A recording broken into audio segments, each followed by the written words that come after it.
The crypto market has boomed in recent years, but due to the speculative risks of these digital assets, not all UK investors can have access to trade them directly. Because of this, ETFs that have access to blockchain technology have become increasingly popular. Joining me today to talk about digital assets and blockchain ETFs is Hector McNeil, co-CEO and founder of HanETF. Hector, it's great to have you in the studio. You've recently launched a digital asset and blockchain equity ETF. Talk to me, why blockchain ETF and why now? Yeah, good question, really. What UK investors won't know is that Han is a pioneer on crypto ETPs. So we actually have the largest physically backed Bitcoin ETP in the world, which is BTCE. But unfortunately, that's available in Germany and the rest of Europe, but not available in the UK for retail investors through the FCA. So our experience in the past with gold investments has been that investors either like gold itself or they like the spades and shovels involved in the gold market, like gold miners. So we felt the same should be true for crypto and blockchain assets. So we thought it'd be really good to have an ETF that invests in companies that are involved in the digital asset space and the blockchain space, and provide a product which all investors, retail through to institutional, can invest in. So that's why we came up with KOIP, which is the ticker for the UK ETF, and we brought that out last week on the LSE. So how does the methodology compare to other blockchain ETFs out there? Well, there's very few, as it is. There's only 2 or 3 products. Probably the market leader, which was brought out by Invesco, Elwood, was very early. It was probably 2 or 3 years ago. So to their credit, they were ahead of the game on that side. But essentially, the way the index works, it's got a lot of companies in there that aren't that relevant to the crypto and the blockchain market.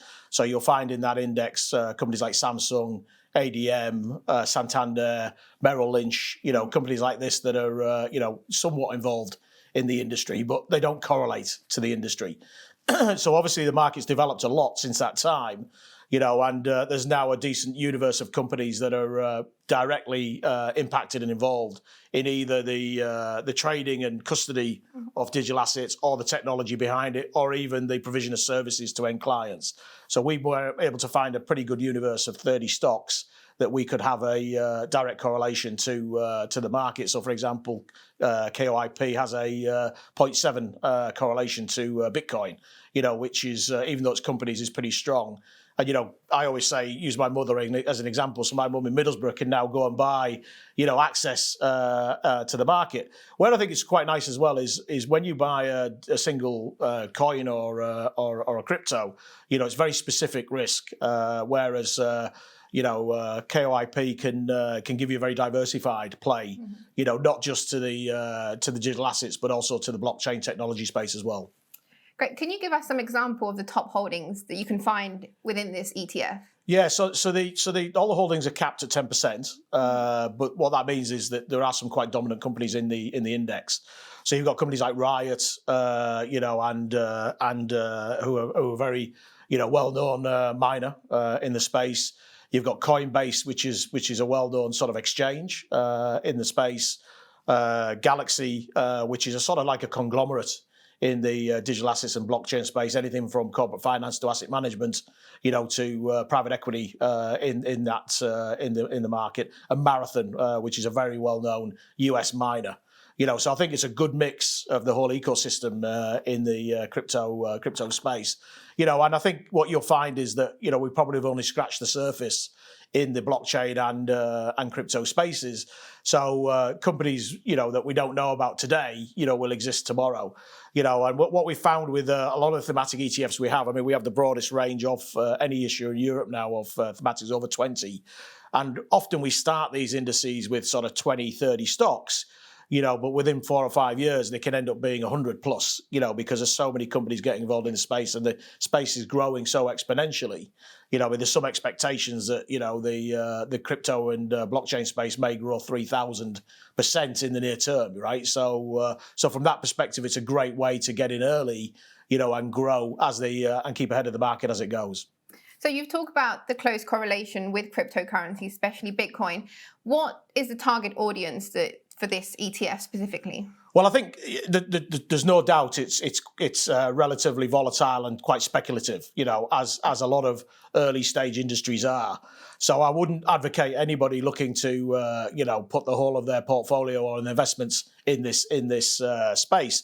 But as we all know, that one of the byproducts of the FCA's decision to ban people from holding crypto ETPs was that people still found ways to get access to the crypto markets. And for me, moving people away from a regulated product on a regulated exchange to a regulated broker like IG to say a Turkish crypto exchange doesn't make a lot of sense to me. But anyway, that's in the hand of the regulators.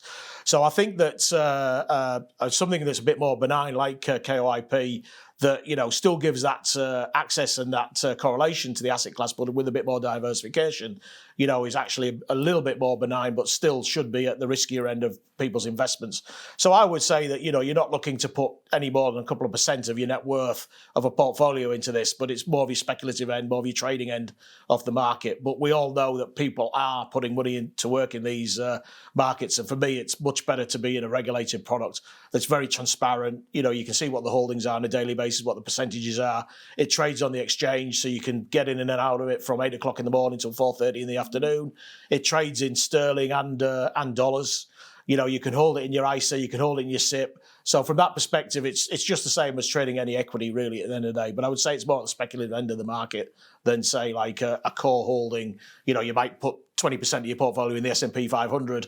I'm not saying that the COIP replaces that, but it may be that a couple of % of your portfolio may be relevant for this product. Great. So let's quickly get back to basics. For anyone that's new to the industry, can you give a brief explanation of what blockchain is? Yeah, so blockchain, funny enough, to me, is more of a technology enablement. I'm a little bit older than you, and I've been around the block a bit more, but I've seen lots of things in technology where we've gone from centralized to decentralized a few times, right? When I started my career, we had one mainframe terminal for a department of 20 people, and then we got the PCs. So you went from centralized to decentralized. But obviously with cloud, the enablement technology is enormous now. And I think what blockchain does is it says rather than having centralized processing of transactions or ownership or accounting effectively, you have a blockchain where exactly what it sounds is like a wall you build on the blocks. And, I can actually transfer ownership to you through the blockchain without having a central counterparty or a bank or whatever involved in that. So essentially what it does is it decentralizes the processing of transactions and ownership. And that's why it's a lot broader than just digital assets, right? Because, you can apply this to insurance, you can apply it to banking, you can apply it to Amazon, who are, and it speeds everything up. Processing power, and as I say, the enablement of cloud just means that can all happen at light speed when before it probably would have taken, 3 years to achieve similar sorts of things. So that's really what blockchain is. It's as simple as a blockchain of information that passes between you and I if we did a transaction together. Yeah. So you just gave a lot of examples of the great opportunities that blockchain enables, but what specifically does it enable? What are the opportunities for the financial sector specifically? Yeah, well, I think from the financial sector, if you think about today, all the architecture and technology is all built around centralization, whether that's central counterparty, exchanges, Swift networks, and a lot of this is aggregating, so netting off exposures and transactions in order to manage risk and to cut down on processing. What blockchain will do will basically completely turn that on its head, and it will mean there'll be a complete chain of transactional information for everything that goes on. So from a commercial organisation's perspective or a regulator's perspective, everything will be able to be tracked, from the start to the finish, because there'll be a chain of transactions that will enable that. So that's where I think it will just basically allow much more scale in processing, much more efficiency. So take something like the stock market, for example. When I started my career at the London Stock Exchange in 1989, and there was something called a county settlement at the time. And basically you could trade throughout the 2 weeks, and then on the final day, everything got netted off and everything got processed. And that was because the way systems were set up then, that was the only way you could do it efficiently. Then they went to T+5, where obviously everything trades on trade date and then settles on 5 days later. Now we're at T+2. what blockchain should be able to do in that scenario is go to T+0. So you should be able to get immediate settlement. Now, what that really means from a perspective of efficiency and risk is that you cut a massive amount of risk out, because any delay you have in terms of the payment for the asset and the delivery of the asset, brings in time risk. So you reduce all that, and it becomes much more efficient, and becomes much more scalable. So that's where I think it gets exciting, is almost real time transfer of ownership and transaction abilities. So can you give us a quick indication of what the size of the blockchain market is, and also what's driving growth behind this market, if it is indeed growing? Yeah, well, I mean, the digital assets market is already trillions of dollars, right? And it's got there very, very quickly. So the overall blockchain market is a multiple of that, and it can be significantly more. It's not really going to. I don't think it's going to. It will create some new wealth, but it's just going to be a transfer of wealth from one platform to another. But I mean, I think in terms of, if you look at infrastructure, digital infrastructure, warehousing, processing, data, all those types of things, this is trillions of dollars of, and the growth is exponential, and we've all seen, how it's impacted companies like, for particularly cloud companies like Amazon and Microsoft, who, one makes more money from cloud than it makes from selling things, which AWS is pretty amazing. And Microsoft has pivoted itself from being a software company to being a cloud company. So, that's how this is affecting the world. And I think you'll see that continuing. And this will be trillions and trillions of dollars. And it's growing at, hundreds of percent every year at this point in time, and I don't see that changing anytime quickly.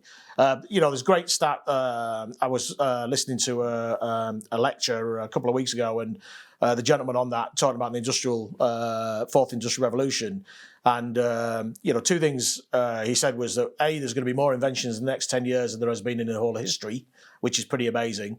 And the jobs that kids are going to be doing in 10 years' time, we don't even know exist yet, right? So those two things, there's a big question mark on that. And it just means that the whole thing is moving at light speed, I think. And finally, just to finish off, do you think the blockchain industry will become more regulated with time? I think it's inevitable. You've probably seen quite a lot. Obviously, the move that the FCA did with small regulation in terms of the ETPs. But I think you're already seeing in Germany, for example, they've embraced digital assets, for example, and they've made them official financial instruments.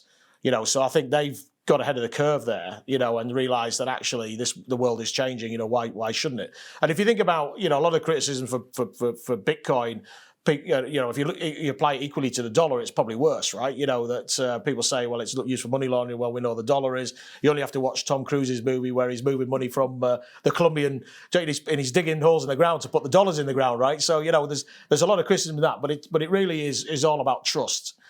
Currencies at the end of the day. And I think that's what Bitcoin is saying, is that people are saying, well, we trust each other rather than trusting central institutions. But I think over time, you probably see lots of noises when the central banks say they're going to create their own digital currencies, and that makes sense, right? That, people, I don't know what your experience you've had, but I went into a shop yesterday and tried to use my card, and it's the first time I said, no, we don't take card, we only take cash. And I've had the opposite to that, constantly for the last 2 years. So I think the world is moving in that direction. And as it does, the technology will come into play more and more, and the regulators will want to look at that. And as I mentioned before, the beauty of blockchain for regulators is they can track every single transaction, which they can't do with a dollar. So that'll be interesting from that perspective. Thank you so much for your insight, Hector. That was Hector McNeil, co-CEO and founder of HanETF. IG clients can trade blockchain ETF as well as other ETFs and many individual stocks via the investment platform. For more videos from us here at IGTV, join us on Twitter @IGCom, Instagram, and subscribe to our YouTube channel.